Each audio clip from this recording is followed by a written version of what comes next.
Hey guys, welcome back to my channel. It's your girl Chef Sahara, and today I'm making smothered liver and onions. This dish is perfect for any time of the day. I actually like it for breakfast. I eat it with my grits in the morning, but hey, eat it whenever you want to. This liver dish is also great if you need to incorporate iron into your diet. So let's get into it. So the first thing I do is once I rinse off my liver, I like to soak it in some buttermilk. I like to soak it for at least an hour or so. You can also use milk, but I feel like the buttermilk makes it more tender as well as gets rid of that liver taste. After letting the liver soak for about an hour, I rinse the liver and I pat it dry. So now I'm just cutting the liver in half because these are fairly big pieces. And I like that they're nice thick pieces as well. And I got this liver from the butcher. I find when you buy liver in a supermarket, if you don't know where to get it, sometimes when you open it and if it's already frozen, you don't know how thick or how thin the slices are. And sometimes they're real flimsy pieces. So I like a nice thick piece of liver. So I'm just seasoning it with some basic seasonings, some salt, pepper, garlic powder. I don't know if you guys watch any of my videos, you know I very rarely use onion powder. I don't like the taste, but feel free to add whatever seasonings. And I'm just gonna season it on both sides. So now I have some flour that I'm gonna dredge my liver in. So I'm seasoning my flour, again with the salt, pepper, and the garlic powder. And I'm just gonna mix that together.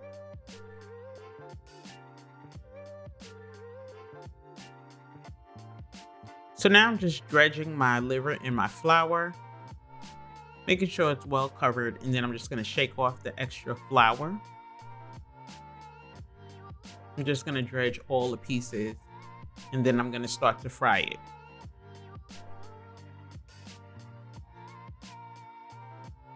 You wanna make sure your oil is hot enough. And then I'm just gonna place the pieces in the oil.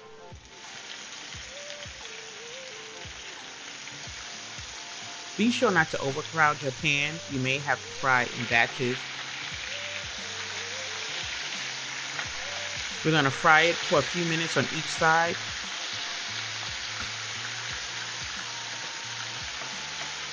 Now that my liver is done cooking on both sides, I'm gonna take it out and put it on a rack, or you can actually just let the oil drain on a paper towel. And in the meantime, I'm going to slice up some onions for my gravy. So now I'm just sauteing my onions with a little bit of olive oil and some butter. And I'm just gonna saute them for about 5 minutes or so. I don't want them to get too soft. I still want them to have a little bit of bite because they're gonna cook in my gravy. So after sauteing my onions for a few minutes, I'm gonna take them out and put them to the side, and then I'm gonna start my gravy. So now I'm gonna make my gravy. Technically, you should use equal parts butter and equal parts flour. So if you're gonna use 4 tablespoons of butter, you should use 4 tablespoons of flour. Yeah, I've been making gravy so long, so I could just make the gravy with my eyes closed. But if you're not too familiar with making gravy from scratch, equal parts butter and flour. So we're gonna stir our roux. That's how we start our gravy, with the butter and the flour, and we'll just keep stirring it until that mixture starts to turn a nice dark color. So now I'm adding my liquid. I'm just using water here, but if you had a beef broth, you can use that. I'm just adding water because I'm just gonna go ahead and season it anyway. So I add that water and stir. You might want to use a whisk. I'm using a spoon here. You probably should use a whisk. So now I'm just seasoning the gravy. So I'm adding some black pepper, some Lowry's, some garlic powder.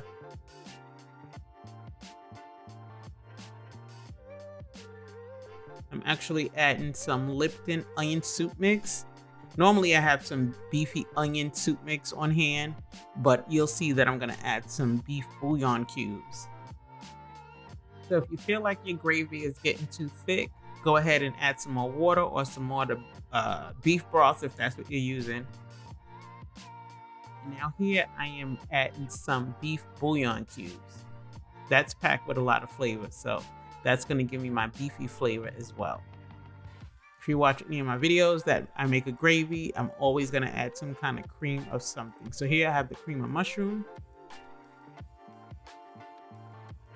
And now I'm using my whisk just to combine all of those flavors really good. I'm going to give it a taste. Now that I'm satisfied with the taste, I'm going to go ahead and add my onions. That's going to give it even more flavor.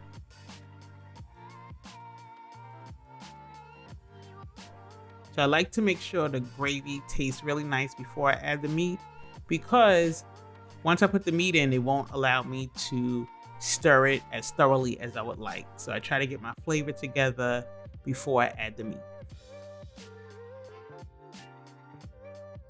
Again, if you feel like your gravy is too thick, go ahead and add some more liquid, whether it's the water or the broth.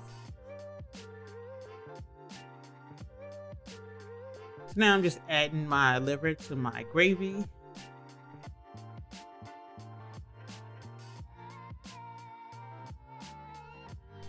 And I'll just let that simmer for a few minutes.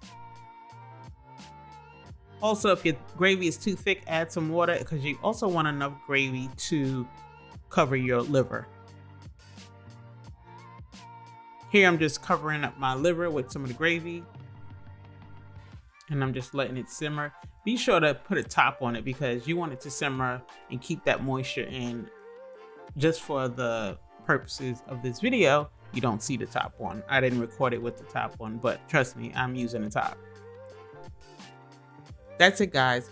Easy, delicious smothered liver and onions. If you want this full recipe, you can find it on my website, chefsahirathreats.com. There'll also be a link in the description. If you're looking for a delicious way to add iron in your diet, this is actually a great way. Liver is a great source of iron, but also it's just good for any time of the day. I actually love this for breakfast. I eat it with grits all the time. So if you have any questions about this video, be sure to let me know in the comments. Also, don't forget to like this video, subscribe to my channel, and hit that notification bell so you never miss out when I upload another delicious video. As always, guys, thanks for watching, and I'll see you in my next video.